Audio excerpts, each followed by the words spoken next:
Support comes from the Missouri Forest Products Association, providing more than 41,000 jobs in the production of wood pallets, railroad ties, white oak barrels, hardwood floors, and more. Details at choosewood.com. It's Wednesday, May 10th. This is The Gateway. I'm Wayne Pratt. Real estate company VineBrook Homes is snapping up single-family rental units around the Midwest at a rapid pace. VineBrook is the largest residential property owner in St. Louis. A Midwest newsroom investigation finds a pattern to the company's purchases. When you're targeting Black and brown neighborhoods, and we already have this incredible wealth gap in our country, the very people that really need the opportunity to start to build wealth are being blocked out. We'll have that story in just a few minutes. More than two-thirds of St. Louis area children gunshot victims are hit outside and by an unknown shooter. That is one conclusion from 3 years of medical data at St. Louis Children's Hospital.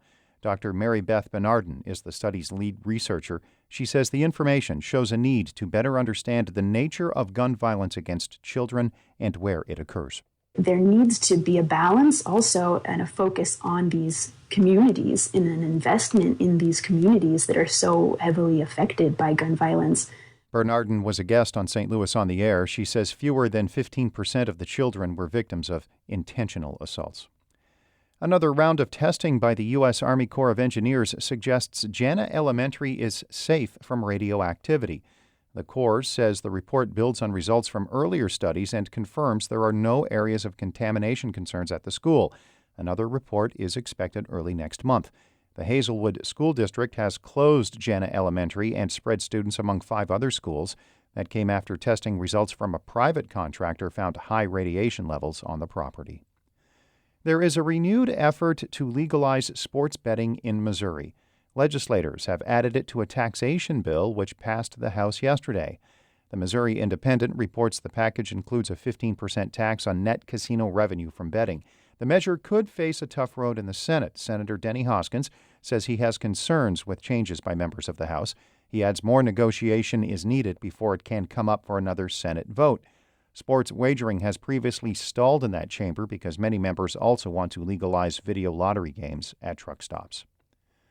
Hundreds of Asian and Pacific Islander Americans are calling for Illinois state agencies to offer more language interpreters.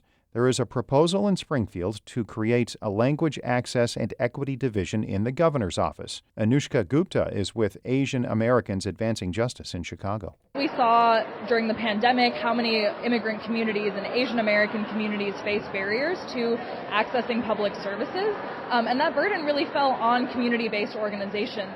The bill has cleared the House and is now in the Senate. Speaking of the Senate in Illinois, a panel in that chamber has approved a proposal requiring the state to track stolen SNAP benefits. Members are pushing for $5 million in the state budget to replace stolen funds. Around 2 million Illinois residents receive SNAP benefits to buy food. Thieves throughout the U.S. have been stealing those benefits. This proposal still needs approval from the full Illinois Senate. A St. Louis native who was the first black singer to perform at a prominent German festival has died. Acclaimed opera singer Grace Bumbry was 86. St. Louis Public Radio's Chad Davis reports. Bumbry grew up in the Ville neighborhood of St. Louis and attended Sumner High School.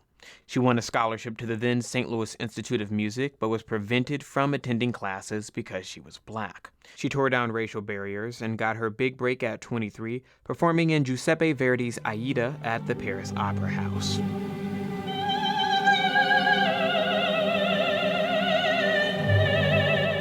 Bumbry received Kennedy Center honors in 2009 and later taught classes at the Opera Theater of St. Louis. Timothy O'Leary is the opera's former director.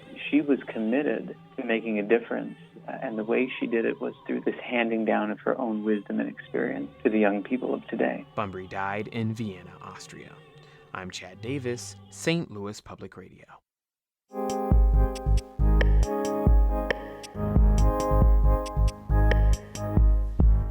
VineBrook Homes has purchased at least 2,400 properties in St. Louis and thousands more throughout the Midwest since 2009. Tenant complaints are stacking up, and at least one city is suing VineBrook. The Midwest Newsroom's Kayvon Mansouri investigates. Carolyn Burton remembers the first time she visited her two-bedroom rental home in North St. Louis County in 2020. It was beautiful. I mean, the basement was freshly painted with a fresh coat of concrete paint. It's like, it was so nice to you think, oh man, this is a nice house. This is really together. But problems with the house began almost immediately after she and her former partner moved in. If it rained or if you go to take a shower, anything like that, the water would stand either to go in the toilet and then back up out the toilet on the floor, and then to turn around and back up in the tub. And I had never seen it do like that. It was totally weird. Pipes leaked into the home's basement, coating everything with raw sewage. Conditions continued to worsen. Electrical outlets would hiss and smoke.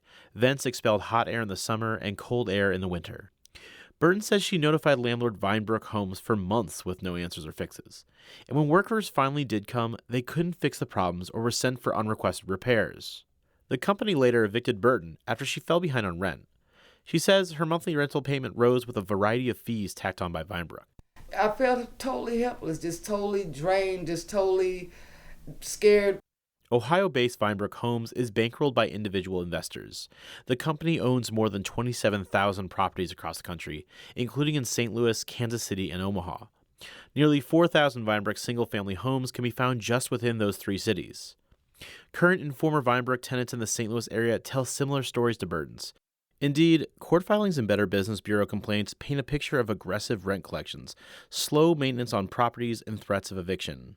VineBrook declined an interview request, but in a statement to the Midwest Newsroom said it strives to provide single-family homes to meet growing demand from renters, adding its homes are safe and affordable and help, quote, breathe new life into properties and neighborhoods.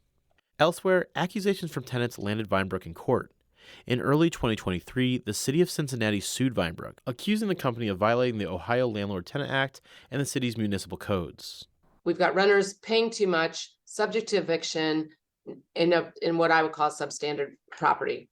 And then what they've done is taken a house off the market for a new homeowner. That's Laura Brunner, the CEO of the Port of Greater Cincinnati's Development Authority. She says VineBrook tenants in Cincinnati complain of the same rent, eviction, and maintenance issues that St. Louis tenants are dealing with. She says an even more frustrating part of VineBrook's business is its trend of buying homes in low-income, non-white neighborhoods. When you're targeting Black and brown neighborhoods, and we already have this incredible wealth gap in our country, the very people that really need the opportunity to start to build wealth are being blocked out. The vast majority of properties owned by VineBrook Homes in St. Louis are in North County neighborhoods. The census tracts there are predominantly non-white and have a median household income of about $60,000 or less. Unlike in Cincinnati, VineBrook has yet to run afoul of area leaders. A spokesperson for St. Louis County said in an email that complaints about VineBrook were basic or run-of-the-mill in nature and are handled according to its usual practices. However, groups like Legal Services of Eastern Missouri that provide free legal help to low-income tenants facing evictions and rent issues say they've received several complaints from VineBrook tenants. A bigger problem, the group notes, is that VineBrook is one of several out-of-state groups running similar businesses in the region. Former VineBrook tenant Carolyn Burton countersued the company after her eviction, but lost. She says she feels like the legal system protected VineBrook Homes from accountability. They broke the lease with me too. They said, promised me a clean, safe, sanitized place. I did not have that. Burton is just one of many VineBrook tenants the company has taken to court. Since 2019, when VineBrook arrived in St. Louis, the company has filed more than 800 legal actions against its tenants in Missouri. For the Midwest Newsroom, I'm Kayvon Mansouri. Daniel Wheaton provided data analysis for the story. We have more about VineBrook at stlpr.org. The Midwest Newsroom is an investigative journalism collaboration among St. Louis Public Radio, KCUR in Kansas City, Iowa Public Radio, Nebraska Public Media, and NPR. Ashley Lisenby is the news director of St. Louis Public Radio, a listener-supported service of the University of Missouri-St. Louis. Music by Ryan McNeely of Adult Fur. I'm Wayne Pratt.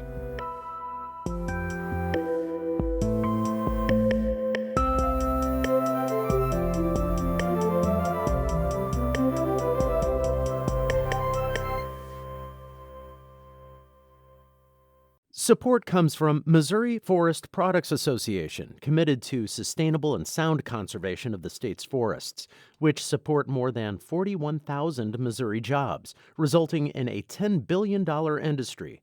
ChooseWood.com.